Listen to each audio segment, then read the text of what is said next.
रात का समय था। गांव के किनारे एक पुराना जर्जर चर्च खड़ा था। लोग कहते थे उस चर्च में अब कोई भगवान नहीं बसता। एक शापित नन की आत्मा घूमती है।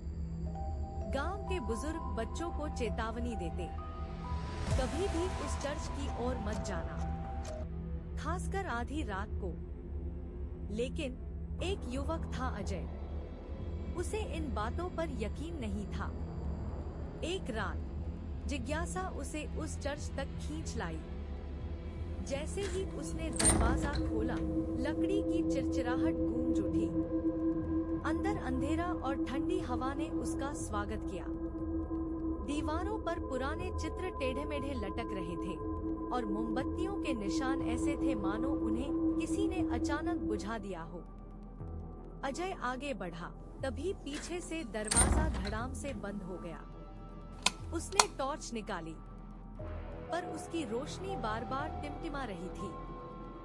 अचानक चर्च के कोने से प्रार्थना की धीमी आवाज आने लगी। एव मरिया। अजय डर से कांप उठा। उसने मुड़कर देखा।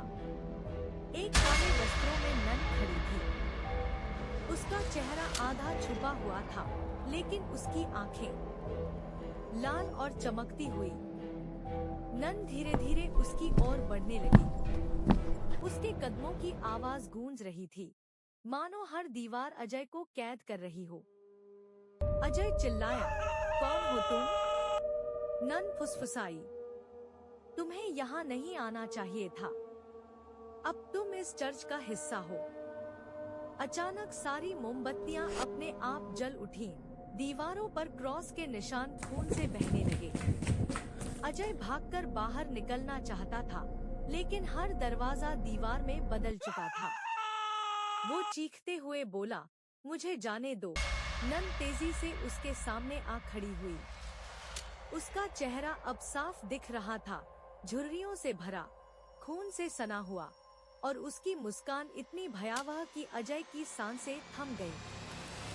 वो बोली, कोई यहाँ आया तो कभी वापस नहीं गया। अजय ने आखिरी बार टॉर्च उठाई, पर रोशनी बुझ गई, और फिर पूरा चर्च अंधेरे में डूब गया।